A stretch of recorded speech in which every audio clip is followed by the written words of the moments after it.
55 number सवाल में कहीं भी शेष का करके नहीं दिया है।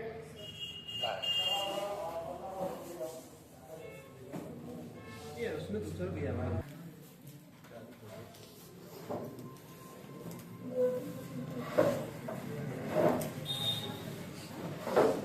बात नहीं, चलो ध्यान से देखेंगे। यह बताया गया है कि 20% भाग किराए पर लेता है, ठीक। उसके बाद 60% भाग जीवन यापन पर और 10% क्या करता है, बचत करता है। इसका 90% तो क्या हो गया, यहीं पर समाप्त हो गया। शेष कितना बचा, 10%। शेष बचा 10% और इसका वैल्यू कितना है, 30। 10% का वैल्यू 30 है तो 100% का वैल्यू क्या होगा, 300। 300 ऑप्शन में है।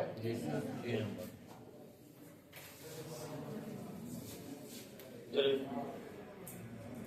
56 नंबर लगाइए।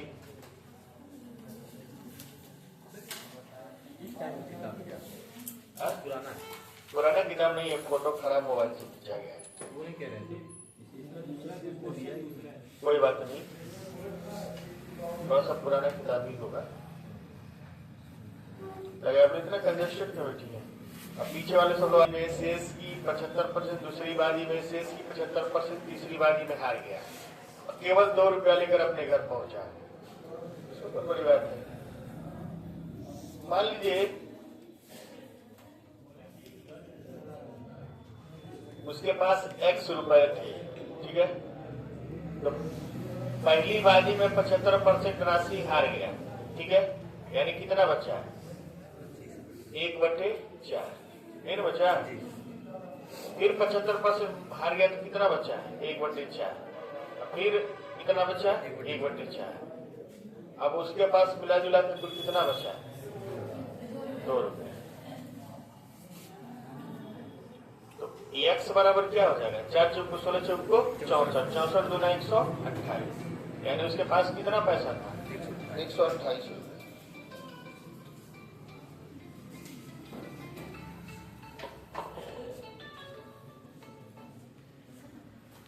हाँ 57 नंबर लगाइए।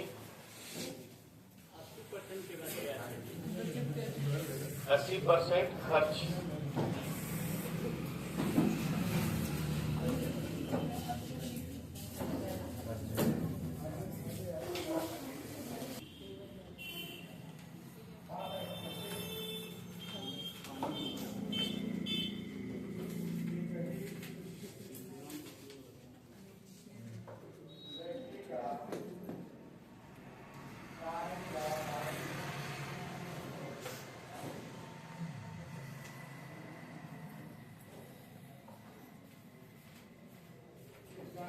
थोड़ा वो अजीब है, वही वाला चलता और कहाँ अजीब है। देखिए ये अब चलिए चलो लिख लिए हो तो देखिए इधर, ये 5% बचत करता है, बी 20% बचत करता है और दोनों आपस में क्या है, समान है। ए का 5/100 बराबर बी का 20/100। ऐसे काटेंगे, मैंने तो 100 को 100 से काट दीजिए और 5 चौक को 20। A/B अगर करेंगे यहाँ पर आ जाएगा कितना, 4 और नीचे कितना आएगा, 1। इतना समझ में आ रहा है, क्लियर। A 4 है और B कितना है, 1, तो दोनों मिलाकर कितना है, 5। 5 का वैल्यू कितना दिया है, 43। 1 का वैल्यू कितना है, 5 × 40 और 5 × 30, 8600। पूछ क्या रहा है, पूछ रहा है ए का वेतन। ए का वेतन कितना है, 4 है, तो 4 का वैल्यू हो जाएगा 4 × 6 = 24, 4 × 8 = 32, 34,400। बस इतना ही लगाना है, कुछ नहीं अजीब है। दोनों का बचत आपस में बराबर कर दीजिए।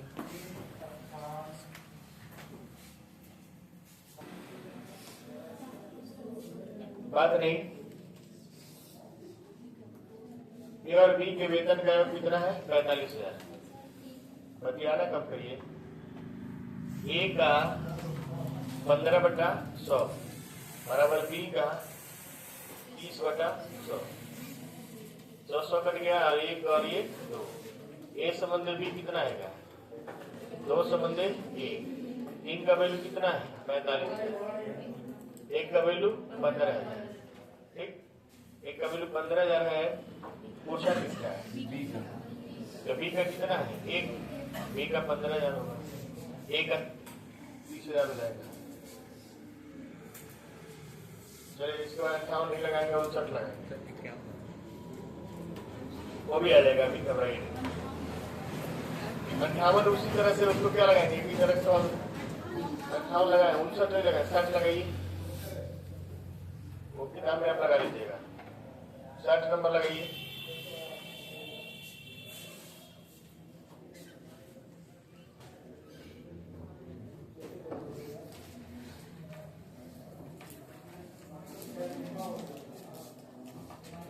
इसके बाद हम लोग जनसंख्या चुनाव पढ़ेंगे। जनसंख्या चुनाव को रोकेंगे। पहले हम लोग पढ़ेंगे संख्याओं पर आधारित।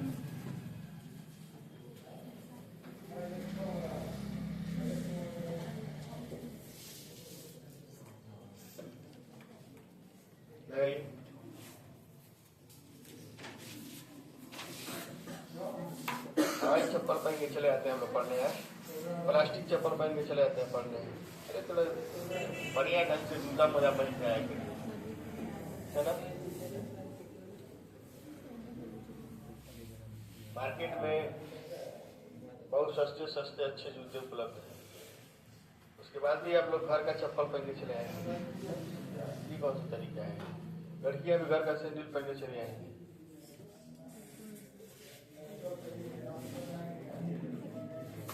आप लोग भी जूता पहनने का आदत डालिए। जूता पहनने से कम से कम आप लोग का एड़ी सही रहेगा, पैर सुरक्षित रहेगा। 60 नंबर लिखिए पूरा। नहीं लिख के दीजिए ना, आधा अधूरा नहीं, फिर बाद में बोले।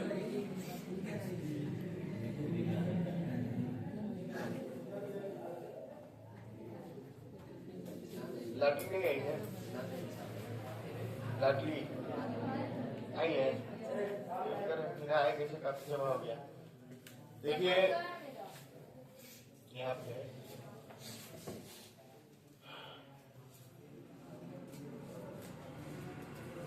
जाड़े में ड्रेस का कोई कोट नहीं है। अब कोई भी जैकेट स्वेटर पहन सकते हैं जिससे आपकी ठंडी दूर हो। लेकिन अब फटा फटा कटा पीटा नहीं होना चाहिए। कटे फटे कपड़ों से सब जो भी कपड़े पहनिए जो आपकी ठंडी को मतलब क्या करे, दूर भगाए। हो गया। राजू की आय उसके व्यय से 20% अधिक है। यदि उसकी आय में 60% और व्यय में 70% की वृद्धि की गई है तो उसकी बचत कितने % बढ़ेगी? कोई दिक्कत नहीं है। चलिए इसको लगाते हैं हम लोग।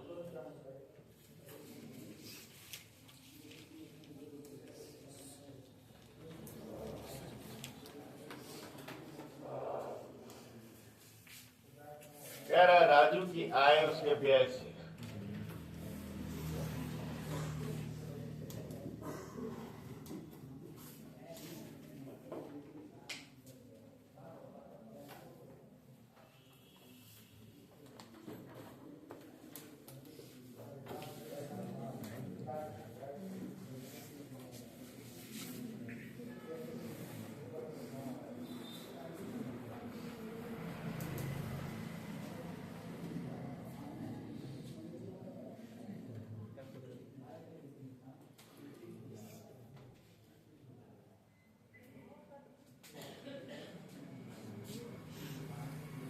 राजू की आय उसके व्यय से कितना % अधिक है? 20% अधिक। तो आय को हम ले लेते हैं और व्यय को ले लेते हैं और बचत।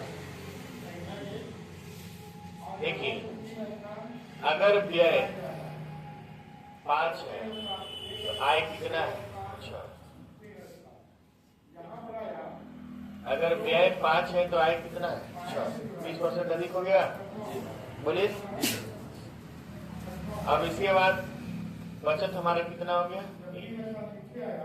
इससे सहमत है कि नहीं है। लेकिन आपको परसेंटेज मान निकालना है तो हम आय को मान लेते हैं 600, व्यय को मान लेते हैं 500 और बचत को मान लेते हैं 100। अब आपको प्रतिशत निकालने में दिक्कत नहीं होगी, दशमलव नहीं आएगा। अब कह रहा है कि आय में 60% की वृद्धि हो गई। 600 का लिखेंगे, 600 का 160/100। यहाँ डबल जीरो से डबल कट गया, 16 छक्के 96, कितना हो गया 900। व्यय में 70% की वृद्धि हो गई। व्यय में 70% की वृद्धि हो गई, यानी 500 का 170/100, 17×5 = 850। अब बताइए 960 रुपया आय है और 850 रुपया व्यय है, तो बचत कितना है। बचत 110 होगा ना। बचत हो गया 110।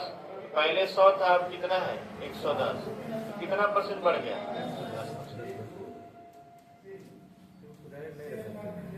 डायरेक्ट 500 रखेंगे तो 10 होगा। मान लीजिए 120 करके या उसको 100 करके लगा सकते हैं, लेकिन हम ऐसा किए कि आपको पूरा भाग में दिक्कत ना हो। बताइए इसको आप 100, 120, 20 करके भी लगा सकते हैं। फिर मान 9 लगेगा, जानते हैं किसमें पॉइंट में आने लगेगा। ध्यान से देखेंगे। ए की आय, देखिए बी की तुलना में ए की आय 25% क्या है अधिक। ए जो है अगर 5 है तो बी कितना है 4, 25% अधिक हो गया। देखिए कई लोग नहीं समझ पा रहे हैं, 25% का मतलब होता है 1/4। अगर बी 4 है तो इससे एक ज्यादा कौन है ए है। ठीक, तो इसको मान लेते हैं कितना है 500 और इसको मान लेते हैं 400। ठीक, छापने वाले इधर देखें। ठीक, छापते रह जाएंगे, इधर सवाल बता दिया जाएगा। अब कह रहा है कि सी की आय ए और बी के कुल आय से 65% कम है। ठीक, तो सी बराबर हो जाएगा कुल कितना है 900। 900 का 35%।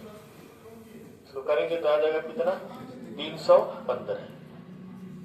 अब कह रहा है कि सी की आय ए की आय से कितने परसेंट कम है। बताइए इससे कितना कम है 185। कितने पर 500 गुणे क्या करेंगे 100। डबल जीरो से डबल जीरो कट गया, 5 से काटेंगे तो आ जाएगा 5 से 15, 5 7 35, 37% कम है।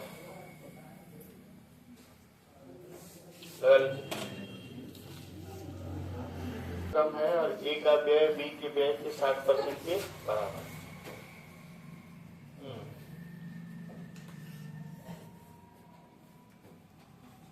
ये बड़ा वाला सवाल है।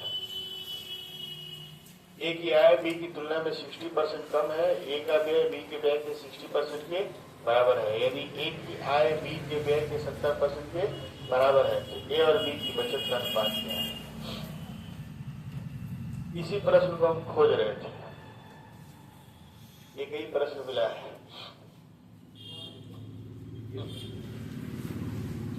इसमें तगड़ा दिमाग लगेगा, चलिए ध्यान से देखते हैं।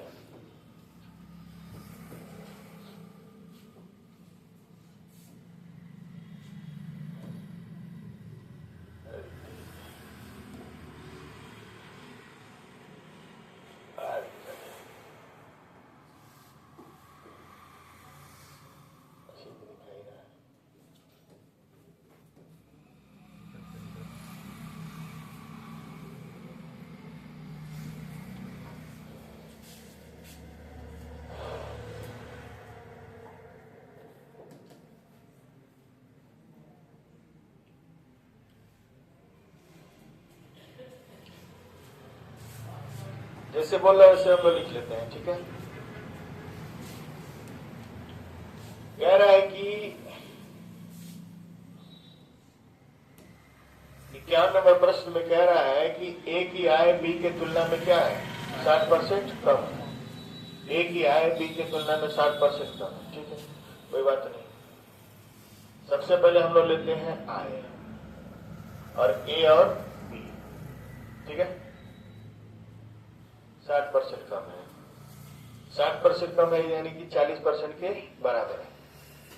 तो ए की आय कितनी हो जाएगी 2x और बी की आय कितनी हो जाएगी 5x। अब इसे समझ है कि नहीं। x हम क्यों ले रहे हैं इसका कारण है, क्योंकि यहाँ देखिए दो चीज दिया हुआ है। एक बार आय दिया है, एक बार आय दिया है और एक बार क्या दिया है व्यय दिया है। अगर हम 2 और 5 माने, 3 और 5 माने फिर दिक्कत हो जाएगा। आय कुछ और होंगे और व्यय क्या होंगे कुछ और। अभी आप समझ जाएंगे, घबराइए नहीं। आय हो गया, अब देखिए व्यय। व्यय कह रहा है कि ए का व्यय बी के व्यय के 60% के बराबर है। तो 60% का मतलब होता है 3/5। ए का जो व्यय है, ए का व्यय मान लेते हैं 3y है और बी का व्यय कितना हो जाएगा 5y। इससे आप सहमत है कि नहीं है। x का मतलब आय वाला है और y का मतलब व्यय वाला है। ये चीज समझ में आ रहा है ना। अब आगे हम लोग देखते हैं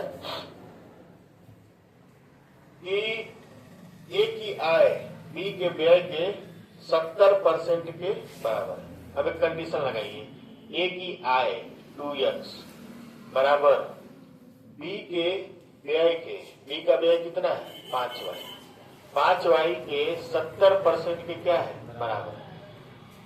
70% के बराबर है तो 0 से 0 काट देंगे और 5 दूना 10, कितना हो गया।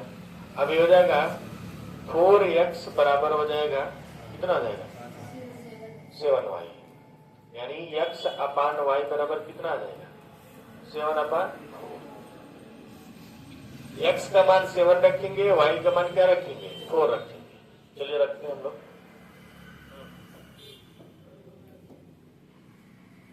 तो हमारा आय जो होगा, आय ए का और बी का, ए का आय हो जाएगा, x का मान 7 रखेंगे तो कितना होगा 14, ठीक है। और बी का आय कितना होगा 7×5 = 35। ए का व्यय कितना होगा, y का मान रखेंगे 4, 3×4 = 12 और बी का व्यय कितना होगा 4×5 = 20। अब इनका बचत निकालेंगे, बचत। तो ए का बचत कितना होगा 2 और बी का बचत कितना होगा 15। इनके बचत में कितना अनुपात है 2:15।